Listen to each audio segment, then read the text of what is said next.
오늘 주시는 하나님 말씀 신명기 6장 1절에서 9절 말씀입니다. 한 절씩 교독하겠습니다. 이는 곧 너희의 하나님 여호와께서 너희에게 가르치라고 명하신 명령과 규례와 법도라. 너희가 건너가서 차지할 땅에서 행할 것이니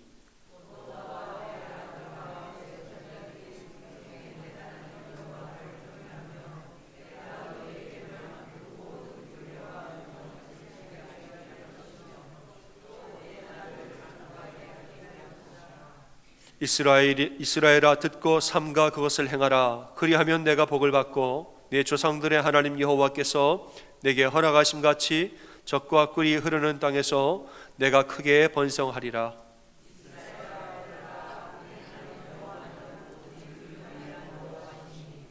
너는 마음을 다하고 뜻을 다하고 힘을 다하여 내 하나님 여호와를 사랑하라.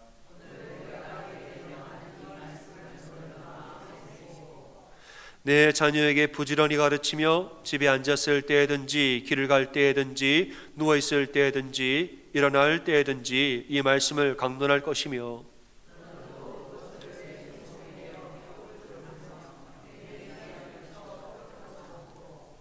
또 내 집 문설주와 바깥문에 기록할지니라. 아멘.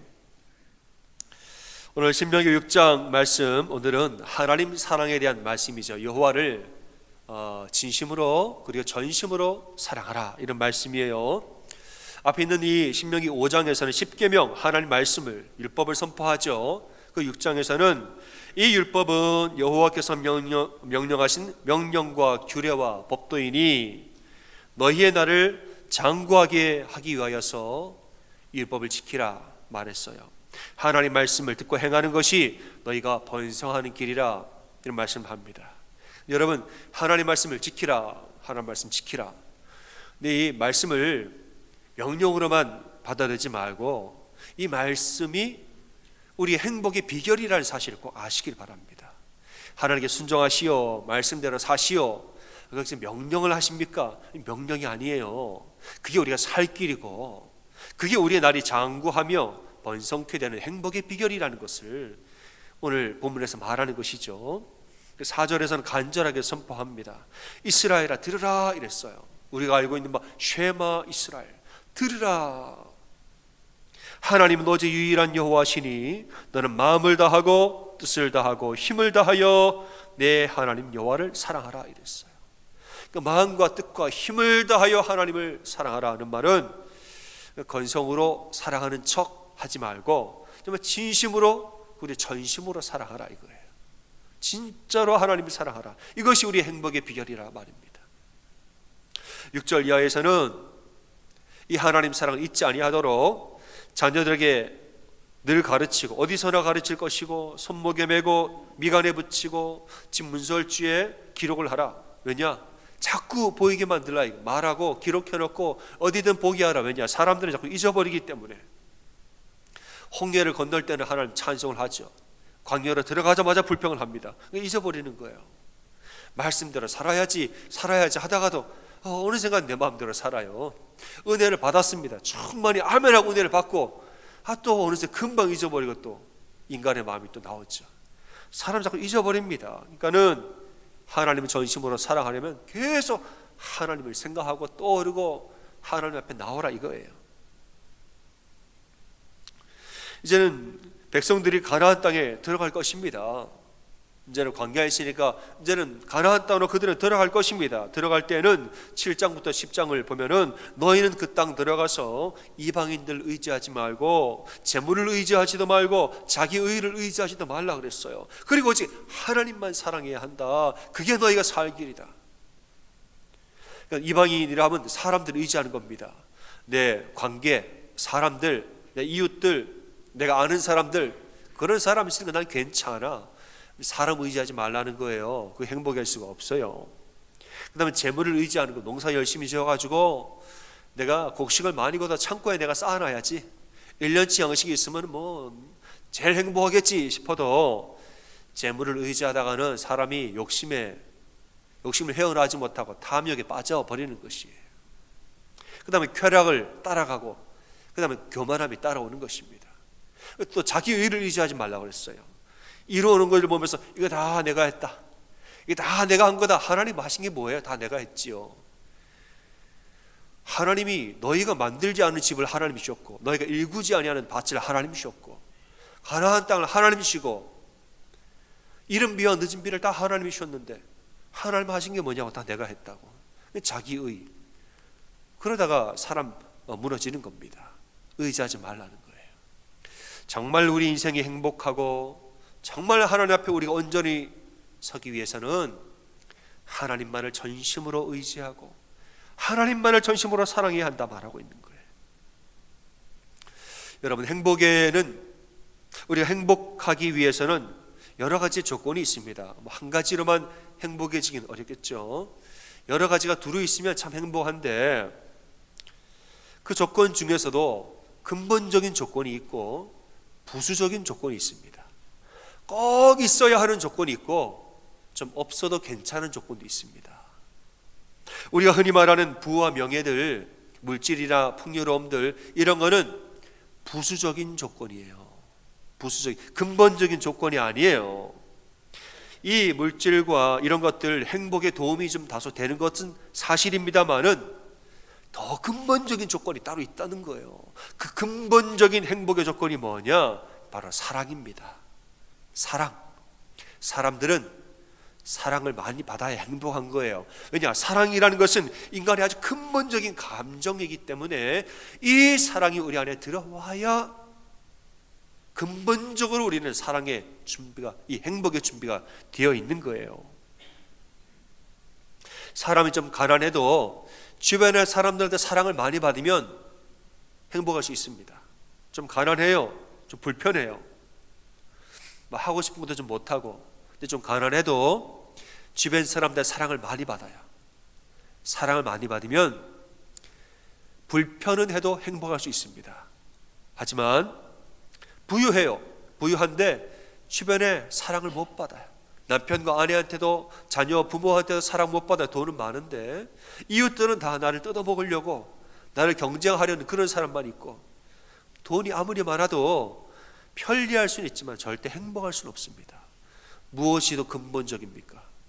사랑이, 사람에게는 사랑이라는 감정이 훨씬 더 중요하고 근본적인 행복의 조건입니다. 왜냐하면 이 사랑이라는 감정은 사람이 태어나자마자 가장 먼저 경험하는 근본적인 감정이 바로 사랑이기 때문에 그런 거예요. 여러분, 아기가 엄마 뱃속에서 딱 태어났습니다. 그럼 태어나자마자부터 뭐 합니까? 너 태어났냐? 가서 일 좀 해라. 일 시키세요. 돈 벌어와라 그래요? 태어나자마자는 무조건 사랑하는 거예요. 엄마 뱃속에서 세상에 태어나자마자부터 아기는 무한한 돌봄을 받습니다. 끌어안고 닦아주고 탯줄 자르고 먹여주고 재워주고 둘둘 말아서 안아주고, 아기는 이 세상에 태어나자마자부터 사랑을 먼저 받는 거예요. 일 먼저 시키지 않아요. 그러니까 사람이 이 세상에 태어나자마자 제일 먼저 느끼는 감정이 사랑이에요. 그렇기 때문에 사랑은 인간의 행복을 위한 아주 근본적인 감정인 거죠. 세상에 태어난 아기는 마치 그 마음이 백지장과 같은 상태입니다. 아무것도 그려져 있지 않습니다. 이 백지장 같은 아기 마음에 가장 먼저 기록이 되는 것이 어머니의 사랑이에요. 어머니의 사랑. 안아주고 함께 심장을 느끼고 포근하게 돌봐주고 무한하게 사랑하는 거. 그래서 여러분, 이 세상에 수많은 사람 중에 행복 지수가 가장 높은 사람이 누군지 아세요? 엄마 품에 안긴 아기예요. 엄마 품에 안긴 아기는 행복 지수가 제일 높습니다. 더 바랄 게 없어요. 근심도 걱정도 없어요. 아무것도 원하지도 않아요. 엄마 곁에 있으면 다 해결되는 겁니다. 행복 지수가 제일 높아요. 엄마의 품 안에서 사랑받는 거, 이게 인간이 느끼는 가장 근본적인 행복의 감정이라는 거예요. 여러분, 아기만 행복합니까? 누구도 행복해요. 아기를 안고 있는 엄마도 행복해요. 왜냐? 엄마를 무한하게 사랑하고 엄마를 무한하게 전적으로 신뢰하는 아기의 사랑을 엄마도 받는 거죠. 나도 아이를 사랑하는데 아이도 나를 너무 사랑해. 이 관계가 사랑을 주고 사랑을 받는 관계, 여기 행복이 있는 것이지요. 제가 이제 이걸 보면서 제 영상을 좀 오늘 준비를 못했습니다만 영상을 봤어요. 아기가 여러분 첫 걸음마를 뗄 때를 혹시 기억하십니까? 제가 이제 영상을 첫 걸음마를 검색을 해서 영상을 봤는데 난리가 납니다. 엄마 아빠들이 난리가 나요 그날 정말. 그걸 카메라에 담은 것도 신기하지만 저는 제 첫째 아들이 이렇게 엎드려 있고 누워 있다가 처음으로 한번 기어가는 거를 제가 우연히 찍었어요. 카메라 찍는데 한 걸음 이렇게 기어오더라고. 난리가 났죠. 어디 저 영상에 지금도 있을 거예요. 난리가 났어요. 난리가 나. 얼마나 행복해요. 그게 근본적인 행복의 조건입니다. 부산의 태종대 절벽에 가면 모자상이라는 큰 조각이 있습니다. 보여주세요. 사진을 보여주시면 이 태종대에 가면 모자상, 이 두 아들, 딸, 남매를 이렇게 양팔에 품고 있는 엄마의 인자한 어머니의 상, 이게 태종대 절벽에 새겨져 있습니다. 왜 세웠느냐? 한때 태종대의 절벽은 멋있긴 한데 자살 절벽으로 유명한 장소였습니다. 사람들이 죽고 싶은 사람이 그 절벽에 와가지고 자꾸 뛰어내리는 거죠. 근데 이게 소문이 나니까 사람 점점 몰려드는 거예요. 더 와가지고 자꾸 거기서 죽고, 아예 고민이 깊죠. 어떻게 할까 하다가 그 절벽 위에다가 모자상을 세웠습니다. 모녀상, 모자상. 그러니까는 사람들이 와서 결심하고 왔다가 뛰어내리는데 이 조각을 보고 어머니 사랑을 떠올리게 하는 거예요. 또 작심하고 왔다가 아유 나를 사랑하는 아들, 딸 생각나게 만드는 거예요. 차마 그걸 못하게 만드는 거죠. 실제로 자살률이 절반으로 줄어들었다는 거예요. 그러니까 지금 사랑의 힘은 대단하죠. 사람이 나는 불행해 하고 왔다가 어머니 사랑을 기억하니까 그래 그게 행복이지. 집에서 나를 기다리는 아들과 딸을 생각하니까 그래 그게 행복이지. 행복을 경험하고 다시 돌아간 거죠. 근데 여러분 가슴 아픈 사실은 뭐냐? 절반으로 줄었지만은 나머지 절반은 이 모자상을 보면서도 계속 뛰어내린다는 거예요. 절반으로 줄은 것은 감사하지만 나머지 절반들은 이 어머니를 보면서도 어머니의 사랑 느껴지지가 않는다는 거죠. 두 팔에 있는 아들과 딸들을 바라보면서 내 아들, 딸이 생각이 안 난다는 거예요. 그냥 뛰어내렸다는 것입니다. 오히려 어머니한테 받은 상처, 아픔 막 이런 게 또 떠오르는 거고, 어머니한테 받은 거절감, 아들과 딸들을 보니까 또 머리가 아파서 자녀에 대한 책임감과 부담감 뭐 이런 것만 또 떠오르는, 그럴 수도 있는 거죠. 왜냐? 부모의 사랑은 위대하지만 부모의 사랑은 완전하지 않기 때문에 그렇습니다. 사랑은 참 사랑이 우리에게는 있지만 완전하지 않아요. 아무리 사랑해도 부모가 힘들면 자녀한테 상처 줍니다. 그 인간의 마음이에요. 오늘 너의 하나님을 전심으로 사랑하라. 우리가 하나님 왜 사랑해야 하는가? 하나님 사랑은 한이 없고 무한하기 때문에 부모가 주는 사랑 그 이상의 상상할 수도 없는 사랑이 하나님께 있기 때문이에요. 우리 부모님은 육신의 부모입니다. 육신의 부모이지만은 우리를 창조하신 진짜 부모님은 누굽니까? 하나님이에요. 하나님과 나와의 관계는 진정한 부모와 자녀의 관계인 거예요. 진짜 부모의 사랑은 하늘 아버지, 하늘 어머니에게서 오는 사랑인 것입니다. 그러니까 우리가 하나님을 사랑한다는 것은 나의 창조주 하나님, 나의 아버지와 나의 어머니 되신 진짜 나의 부모의 사랑을 내가 온전한 사랑을 경험하는 것이에요. 하나님 품 안에서 내가 온전한 사랑을 내가 느끼고 그 안에서 내가 행복지수가 올라가는 그런 행복이 하나님 사랑에 있다는 것이죠. 그래서 여러분 우리에게는 하나님이 이런 사랑이 꼭 필요합니다. 내 힘으로는 사람들을 사랑할 수 없어요. 하지만은 하나님 사랑이 임하면 그 사랑으로 사랑할 수 있는 거예요. 부부가 내가 당신 사랑해 아무리 말해도 잘 안 믿길 때가 있습니다. 아유 겉으로만 저러지 속마음은 누가 아나? 당신 사랑해요? 물론 그런 말을 거의 한 적도 없을 수 있지만 설령 하더라도 왜 오늘 뭐 잘못 먹었어? 뭐 이러는 거죠. 사랑한다고 말은 하는데 겉으로는 저러지 속마음은 알 수가 없지. 의심하는 거예요. 근데 언제 그 사람 진심을 확인하느냐? 그 사람이 진심으로 하나님을 사랑하는 것을 보면, 진심으로 하나님을 사랑하고 진심으로 복음 앞에 바로 서는 것을 보면 그때는 그 사람 말 믿습니다. 남편이 말하자면 당신을 사랑해 안 믿길 때가 있어요. 그러나 남편이 하나님 앞에 엎드려 기도하고 하나님 앞에 온전히 예배하고 내 삶에서 정말 거룩하고 진실하게 신앙생활 하는 것을 보면 그때 믿기는 거예요. 아내가 나를 당신이 사랑해 잘 모르죠. 왜 저래 갑자기, 뭐 필요한 게 있나 싶어요. 부탁할 게 있나?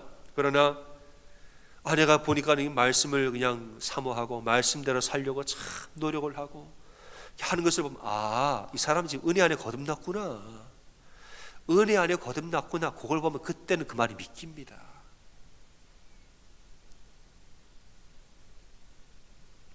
그래서 여러분, 부부가 언제 제일 행복하냐? 함께 하나님을 사랑할 때, 그때 부부가 제일 행복한 거예요. 혼자보다는 둘이 낫고 그냥 둘보다는 하나님 안에 함께 거하는 둘이 더 나은 거예요. 여러분, 부부가 함께 주님의 복음 안에 거하기를 간절히 기도하고 늘 기도하고 소망하는 여러분 되시기를 바랍니다. 이미 그렇게 하고 있는데 뭘 그러시냐? 그럼 잘 할 말은 없어요. 우리 부부가 혹은 부모와 자녀가 함께 주님을 사랑하는 것은 최고예요, 최고. 그때는 그 사람 말 믿겨지고 그때는 내 마음도 열려지는 거예요. 서로가 하나님 사랑하니까. 그러니까 하나님 사랑이 행복의 비결이란 말이에요. 여러분, 마음을 다하고 뜻을 다하고 힘을 다하여 여호와를 사랑하라. 명령하지 마세요. 명령으로 듣지 마세요. 이건 행복의 비결입니다. 행복을 위해서 여러분 세상을 쫓아가지 마세요. 세상보다 하나님을 쫓아가시고 행복하게 원하시는 거 하나님 굳게 붙드세요. 남편도 하나님 붙드시고 아내도 하나님 붙드시고 부모님도 붙드시고 자녀들도 붙들도록 도와줘야 되는 거예요. 거기에서 행복이 나오는 것입니다. 사람이 어떻게 할 수가 없습니다. 사람 마음은 사람이 못해요. 그러나 하나님이 그 사람의 마음을 움직이게 하시는 거고 하나님이 내 마음을 열리게 만드시는 것이에요. 하나님이 그를 변화시키시고 하나님 나를 변화시키시는 거예요. 하나님과 함께 사랑하면 그 가정 너무너무 행복합니다. 하나님 없이 세상을 쫓아가면 하나님이 없는 부와 명예는 잠깐 우리를 행복하게 해요. 그 다음에는 탐욕으로 무너지게 만듭니다. 하나님 없는 부, 하나님 없는 명예, 잠깐 행복해요. 기분 좋아요. 그 뒤에는 교만함과 탐욕에 사로잡혀서 스스로 무너지는 길을 걷기 시작합니다. 하나님이 없는 풍요라는 것은 공허한 것이에요. 이스라엘 백성들은 가나안에 들어가서 우상을 따라갔습니다. 왜냐? 우상이 탐스러워 보였기 때문에. 풍요의 여신과 풍요의 남신을 섬기면은 재밌어 보이고 쾌락을 누릴 수 있고 탐스러워 보이고 이러니까 쫓아간 거예요. 하지만 그 풍요로움은 잠깐 기분 좋게 만들고 다음에는 백성들을 타락시켰습니다. 그들을 타락시켰다는 말이에요. 사람들이 풍요를 쫓아가고 쾌락을 쫓아가다 타락을 하니까 나라 전체가 다 무너졌습니다. 북이스라엘 남유다 다 망했습니다. 북이스라엘은 아수르에게 멸망당하고 남유다 혼자 살아남았는데 어떻게 살아남았느냐? 아수르에게 조공을 바치면서 살아남았습니다. 그냥 잘해서 산 것이 아니에요. 아수르 왕을 주군으로 모시겠습니다. 서약을 하고 조공을 갖다 바치면서 아수르 왕에게 우리 살려달라고 그 밑에 머리를 조아리면서 그저 겨우 연명을 하고 있었던 것이에요. 풍요로울 때는 물질이 나를 구원한다. 나라가 무너지니까 아수르가 나를 구원한다. 하나님이 나를 구원한다는 말을 하는 사람이 없는 것입니다. 그런 나라가 무너지는 거예요. 말씀을 이 이스라엘 역사를 보면은 이 나라가 어려운 가운데 진심으로 하나님을 사랑했던 대표적인 왕이 요시야 왕입니다. 요시야 왕은 8살 때 왕위에 올랐고 16살 때 하나님을 찾기 시작했다고 그랬어요. 하나님 영접한 거죠. 20살 때에 이제 우상을 제거하기 시작합니다. 백성들 사이에 우상을 다 내놔라, 우상을 다 꺼내서 다 없애라, 산당들을 없애라. 26살 때 성전을 수리하라고 명령을 해요. 하나님 성전을 보수하고 수리해라. 성전을 수리하다가 사람들이 숨겨졌던 율법책을 발견합니다. 율법책이 뭐냐? 우리가 읽었던 신명기예요. 너희 마음과 뜻과 힘을 다하여 주 너의 하나님 사랑하라. 이것이 너희가 강구하는 길이요, 복받는 길이라고, 행복의 비결이라고 이 말씀을 딱 본 거예요. 이스라엘 듣고 삼가 그것을 행하라. 그리하면 내가 복을 받고 번성하리라. 이 신명기의 말씀을 듣고 요시야가 기록에 의하면 옷을 찢고 그 자리에 통곡하고 울었다고 그랬어요. 왜냐? 바로 이거라는 거지. 우리 민족이 살 길은 바로 이거라는 거예요. 우리 민족이 살 길은 우상을 쫓아가는 것도 아니요, 아수르에게 머리를 조아리는 것도 아니요, 하나님께 회개하고 돌아가서 온 백성이 전심으로 하나님을 사랑하는 것, 그게 바로 우리 백성의 살 길이라는 거예요. 옷을 찢으면서 울면서 이 말씀을 들었습니다.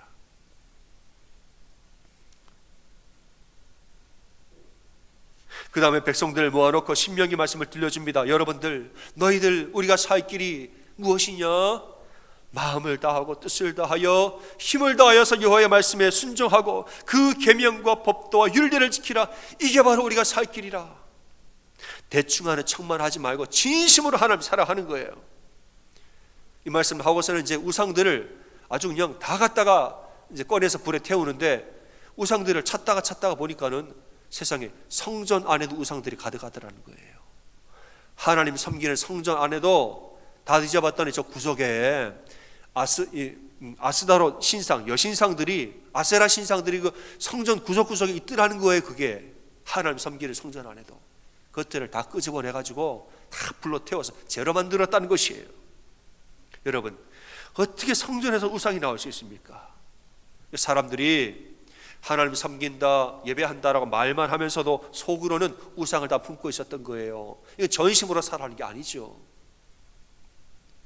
하나님을 전심으로 사랑한다는 것은 여러분 마음속에 숨겨놓았던 우상, 여러분 마음 여기다가 저기다, 우리가 지금 살아있는 성전이라고, 하나님 것이 성전이 바로 나 자신인데 겉으로는 예배합니다, 하나님 사랑하고 찬송합니다 하면서도 속에는 물질에 대한 욕심과 쾌락에 대한 욕심과 탐욕과 나만 아는 죄들과 막 이상이 우상들이 여기저기 막 숨어 있는 거예요. 그러니까 진심으로 여호와를 사랑하는 건 뭐냐? 이걸 다 끄집어내는 겁니다. 숨겨놨던 여러분 우상들을 다 끄집어내가지고 다 끄집어내서 다 불러 태워버리는 거, 그게 여호와를 진심으로 사랑하는 거예요.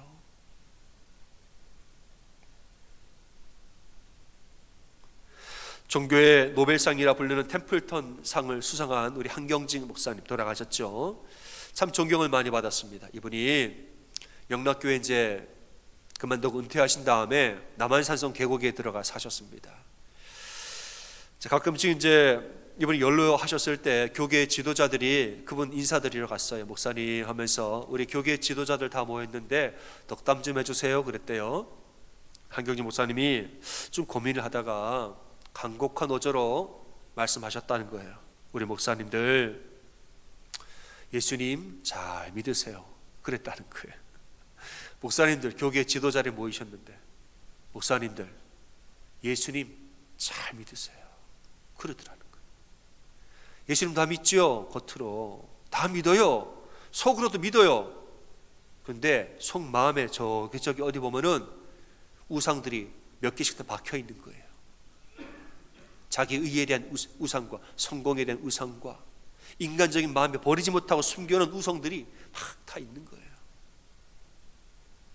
하나님을 진심으로 사랑한다는 것은 우리 마음에 이런 우상들까지 다 뽑아서, 이 쇠말뚝 같은 우상들을 다 뽑아서 나는 정말 내 인생을 주님께 다 드렸습니다라고 고백하고 하나님만 전심으로 진심으로 사랑하는 것, 그게 바로 행복의 비결이라는 것입니다. 오늘 말씀에서는 마음과 뜻과 힘을 다하여 하나님 사랑하라 했습니다. 마음이라는 것은 뭐냐? 마음을 다하여, 히브리어로 레바브, 마음이에요. 이것은 인격이라는 뜻이 있습니다. 우리의 인격을 다하여서 하나님을 사랑하라. 사람의 마음은 그 사람의 인격을 결정합니다. 내가 어떤 마음을 가지느냐에 따라서 그 사람의 인격이 되어지는 거예요. 진심으로 하나님을 사랑하는 사람은 그의 인격으로 언행과 심사에서도 하나님을 사랑해야 된다는 것이에요. 여러분, 우리가 예배 드릴 때는 아멘하고 찬송하고 나가는데 운전대를 잡자마자 그렇죠. 우리가 막 주님을 찬송하고 묵상을 또 하고 하지만은 나 혼자 있을 때 막 나의 죄에 빠지죠. 여러분, 우리가 하나님을 사랑한다는 것은 우리 인격에서 언행과 심사에서도 정말 하나님의 사랑을 하는 것, 이게 바로 우리의 마음을 다하여 사랑하는 것입니다. 제가 이제 선교단체에서 전인간사로 생활도 하고 학생 때부터 이제 선교단체 활동을 하고 오랫동안 선교단체 몸을 담았습니다. 근데 거기 가면은 선교단체에서는 이제 참 많이 쓰는 게 형제자매 말 정말 많이 써요. 거기는 선배라 안 그래요. 형제님 자매님. 오빠 동생도 없어요. 동생한테도 형제님 자매님. 형들한테도 형제님 자매님. 다 형제자매예요. 근데 제가 너무 이게 입에 배가지고 나중에 이제 제가 교회 사역자로 전도사로 갔는데도 이게 안 떨어져. 교회에서는 되게 뭐 전도사님 그러고 청년들 이름 부르고 하죠. 근데 제가 입에 배가지고 청년들한테 자꾸 형제님 자매님 이러는 거예요. 한 번은 이제 청년들을 태우고 교회 본거차를 몰고 운전을 했습니다. 운전하는데 옆 차선에서 갑자기 그냥 어떤 차가 끼어들기를 팍 하고 끼어들었습니다. 위험하죠. 뒤 사람 태웠는데. 나도 모르게 차가 확 끼어드는 순간 나도 모르게 저런 나쁜, 나도 모르게, 근데 갑자기 하나님 생각이 난 거예요. 그래서 저런 나쁜 형제님, 그래서 저런 나쁜 형제. 그래서 한동안 우리 교회에서 저런 나쁜 형제라는 말이, 나쁜 형제는 좋은 말이냐 나쁜 말이냐 뭐 이런 걸로 회자가 된 적이 있어요. 또 이제 미국에서는 이 길을 알려주는 건 GPS라고 그러죠. 한국에서는 내비게이션이라고 그래요. 그죠? 내비게이션에 어떤 대개는 자매 목소리가 뭐 우회전하세요, 좌회전하세요. 한 번은 청년들 이제 수련회 답사 갔다 오고 임원들을 태우고 이제 교회를 가는데 사거리에 서면 이제 우회전을 해야 되잖아요. 우회전을 하려고 하는데 청년이 물어봤어요. 전사님, 왜 직진 안 하고 우회전하세요? 나도 뭐라는 줄 아세요? 내비 자매가 우회전하라 그래가지고 내비자매가 그래 한동안 내비자매라는 말이 또 한번 회자된 적이 있습니다. 그러니까 이게 형제자매가 입에 배가지고, 여러분, 우리가 마음을 다하여서 인격을 다하여서 언행과 심사로 하나님 사랑하는 거, 여러분 그렇게 하나님 사랑하시길 바랍니다. 그게 전심으로 하나님 사랑하는 것의 한 부분이에요. 또 뜻을 다하여 사랑하라. 뜻이라는 히브리어 네페시는 영혼이라는 뜻입니다. 영혼. 그러니까 눈에 보이지 아니하는 영혼의 영역까지도 하나님 사랑하라는 거예요. 영혼은 아무도 모릅니다. 하나님만 아세요. 내 마음은 드러나고 내 언행은 다 드러나겠죠. 근데 영혼은 드러나지 않아요. 영혼은 하나님만 아시는 거예요. 그런데 하나님만 아시는 그 영역까지도 하나님을 사랑하라. 도덕적으로 착하게 사는 것만이 전부가 아닙니다. 사람은 영적인 존재이라. 우리의 영은 결국에는 시간 문제이지 다 우리의 몸을 주관하게 되어 있습니다. 내 영까지, 가장 중심되는 영까지 계속 하나님을 바라보고 하나님을 사모하고 하나님께 나아가고 하나님 묵상하고 하나님께 내가 순종하고 부복하겠나이다. 우리 지난주에 하나님 경외하겠다 그랬는데 하나님 내가 경외하고 두려워하고 그 앞에 내가 엎드립니다. 내 영이 하나님 온전히 나아가서 우상들을 바라보지 아니하고 세상의 슈리를 내가 따라가지 아니하고 생명은 하나님께 있습니다. 하나님을 계속 바라보고 나아가는 거, 이게 내 뜻을 다하여 사랑하는 거예요. 내 힘을 다하여 사랑하라. 힘이라는 이 히브리어는 메오드라는 단어예요. 이것은 능력과 재물이라는 뜻이 있습니다. 능력과 재물. 능력은 뭐냐? 내 눈에 보이지 않는 무형의 존재죠. 재물은 눈에 보이는, 손에 만져진 유형의 것입니다. 내게 하나님 나에게 주신 유형과 무형의 것을 다하여서 하나님을 사랑하는 거예요. 주신 분도 하나님이요, 걷어가시는 분도 하나님이요, 나는 청직이라. 나는 모든 것을 하나님 뜻을 위하여 사용하라 맡은 바 된 청직이라. 모든 것을 내가 하나님께 드립니다. 나의 능력도 하나님께 드리고 나의 물질도 하나님 것이니 하나님 쓰소서 올려드리는 것이에요. 이게 힘을 다하여 하나님 사랑한다는 거예요. 그러니까 너희의 마음과 뜻과 힘을 다하여 하나님 사랑하는 것은 내 삶의 모든 부분에서, 정말 내 삶의 모든 부분에서 내가 하나님을 진심으로 그리고 전심으로 사랑하는 거예요. 거기에 행복이 있고, 그렇게 할 때 하나님의 능력이 나에게 부어지는 것이고, 우리 가정에도 놀라운 능력이 나타나는 것입니다. 특별히 여러분 마음속에 숨겨놨던 우상들, 쇠말뚝처럼 박아놓은 그 우상들까지 다 드러내야 돼요. 나는 하나님의 거하신 거룩한 성전인데, 이 성전 예배를 한다고 말은 하지만 구석구석에 욕심덩어리 아직까지 있습니다. 여러분, 이런 거 다 드러내서 불태워서 죄로 만들어 버리는 것, 그게 바로 전심으로 하나님 사랑하는 것이에요. 그때 놀라운 역사가 일어나고, 관계 회복이 일어나고, 사랑의 역사가 일어납니다. 우리가 하나님 사랑할 때 내가 손해보지 않는 선에서까지만 사랑하고, 혹은 나에게 이익이 되는 부분에 대해서만 사랑하고, 유어 분리를 따지면서 하나님 이익이 되는 것만 할게요, 손해보는 걸 하기 싫어요, 전심이 아닌 거예요. 이거는 전심이라는 것은 내가 손해볼지라도 하나님을 위해 하는 것이고, 이익이 아니 될지라도 하나님 위해서 내어드리는 거예요. 이렇게 할 때 하나님의 것이 나에게 채워지는 것이, 그게 전심으로 사랑하는 것입니다. 사랑하는 여러분 하나님을 잘 믿으시길 바랍니다. 아멘. 여러분 부디 하나님을 잘 믿으세요. 하나님 귀한 분입니다. 육신의 부모는 우리 부모님이지만 우리 진짜 부모님은 우리 하나님이시라. 그 하나님 품 안에 안기는 것이 이 세상에서 가장 행복한 일입니다. 여러분 마음과 뜻과 힘을 다하여서 하나님과 동행하는 여러분 다 되시기를 주님의 이름으로 축원합니다. 아멘. 옆에 분들에게 그렇게 격려하겠습니다. 하나님을 진심으로 전심으로 사랑합시다. 이렇게 인사하겠습니다. 하나님을 진심으로 전심으로 사랑합시다.